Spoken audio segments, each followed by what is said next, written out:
So everybody knows the great Boz Scaggs album, Silk Degrees. It is a rock and roll record, but it also kicked off, I think, elements of the disco revolution, right? It was the beginning of disco, man. Right, and that's more the track like Lowdown would be the track more associated with that, right? Absolutely, yeah. Okay, but today we're going to do Lido Shuffle. Yes. And it is a shuffle. Pure rocker, man. Pure rocker. I was doing my research. I knew Jeff Porcaro was on drums on this. Yeah.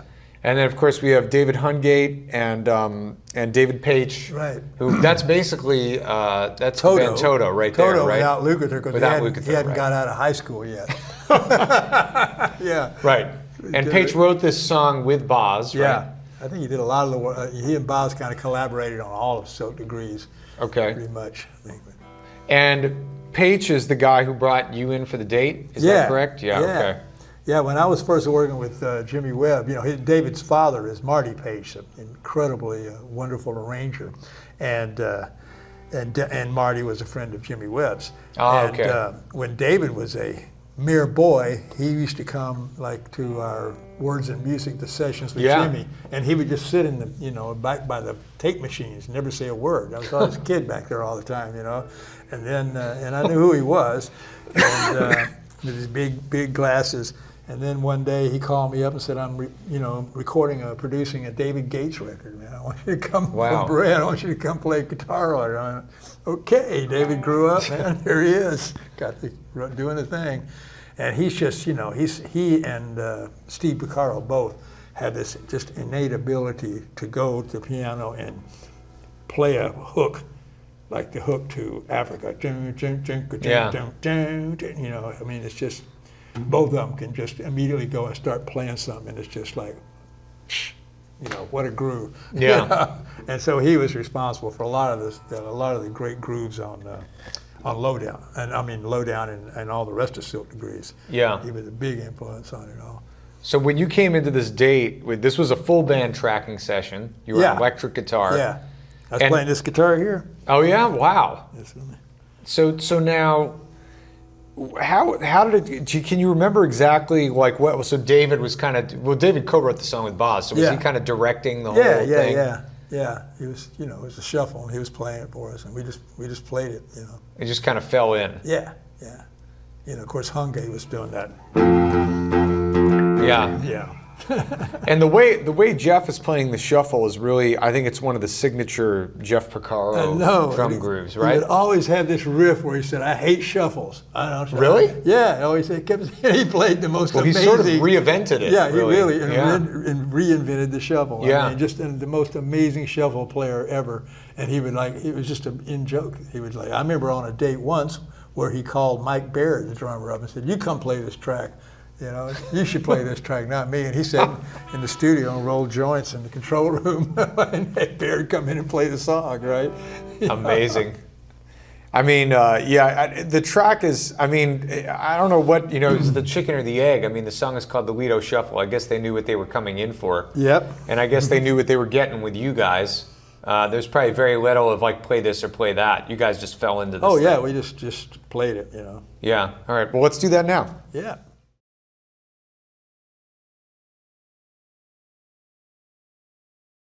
So for Lido Shuffle, Fred, so we established it's a shuffle in feel. Yeah. But certainly in form, it is not a blues shuffle. No, there's chord progressions all the way. Well, there's the two parts. First of all, it's in two different keys. The verses are in G, and the choruses are in B flat. Right. So you're playing the shuffle in G, and then you have this chord progression of the G to the D to the F to the C, which is just, and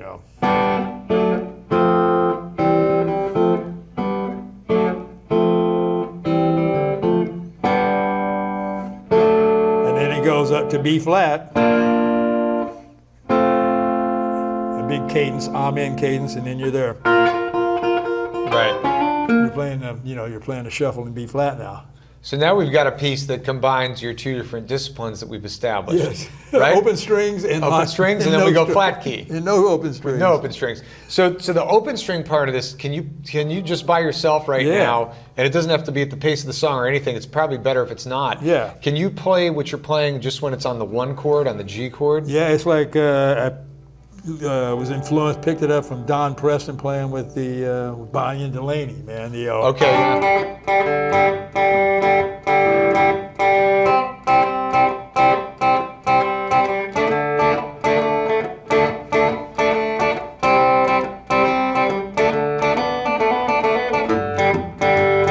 Open fifths. And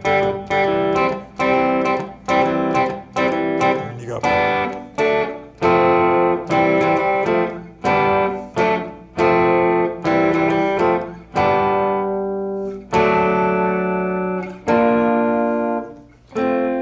And I'd like to take a second to just kind of observe what you just did and contrast it with, some of the instincts of people who just aren't playing as arrangers. Because the way you play is you play as a songwriter and arranger. Though I'm sure in these sessions you keep that a greatly held secret. You just do your thing. Oh yeah. But the way your mind works when you're putting a part together is so in tune with the song and everything that's happening around you, but also getting the coolest thing out of the guitar. Well, not letting that get away either, right? Because you're getting your chance to express. And what's really interesting about this is, a lot of people when they would play against this shuffle, you get people who'd play like, Yeah.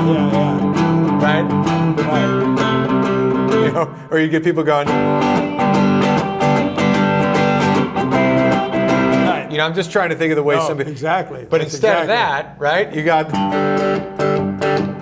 Yeah. Open fist. So that's allowing what Paige is doing to exist in its own world with all the keyboard It's like stuff. giving rhythm to David. It's like playing the same thing, basic David's playing, but it's also giving like punch and attack to it. Yeah. To his piano sound. You're hearing this thing behind it. It's percussive. Our good, wonderful friend of mine, Mike Dacey, wonderful studio guitar player. He said, "Strumming is drumming." Yeah, that's right. Players, guitars are a percussive instrument. The other thing your part reminds me of with the upbeat emphasis is like. Yeah. So yeah. Yep. It's got that That's where John it Lee comes Hooker. from. Yeah, John Lee that's the Hooker thing. kind of momentum to it. Absolutely. That's where we stole it from. Right. and again, this is the beauty of what you guys were doing on these tracks, right? It's like you're hearing, what the guitar can do here is be this John Lee Hooker type element. And then what David is doing is just this very progressive rock keyboard stuff around it. Exactly. And then Jeff's total, as we established, this reinterpretation of what the shuffle is. Yes. Because usually the shuffle would be da ta ta ta ta ta ta ta ta ta ta, this almost kind of Spangling type thing that almost goes back to swing jazz. Yeah. But his thing is a lot of 16ths in there. Yeah. It's kind of like another drummer of that era who also was like a Steely Dan drummer was Bernard Purdie, had the Purdie Shuffle. Yep, It was kind of a absolutely, halftime version of what Jeff would do. Yeah. So there were all these personalities in the studio at the time, and you guys were all. Steve Gadd too. You mentioned. Steve earlier. Gadd, yes. Another amazing shuffle player. And he was hinting at that on the Chucky's in Love that we were breaking down too. That's what Yeah. just came in my mind. Yeah. It's just very interesting to break this stuff down piece by piece because I think when you're dealing with a track like Lido Shuffle or many of these things we're doing, there's so much part of just turning the radio on for so many years that after a while it just becomes, you kind of can take for granted the intricacies of the personalities Yeah, exactly. that really made the records what they are. Yep. So the chorus to Lido Shuffle, we modulate up to the key B flat. B flat, yeah. Right, so now we're in our more closed voicings with less open strings. And I'm like playing I'm trying to throw in like you said, a tip of the hat to the old rock and roll. I'm going. Yeah. Very Chuck Berry-ish, yeah. Yeah, very chubby, but it's yeah. Yeah, a lot of this. That's like 50s rock and roll right Yeah. there. But then there's all those descending chords, right, where it goes down the scale. Same thing. That they're just cadences like 1 to 5, like to B flat to F, A flat to E flat.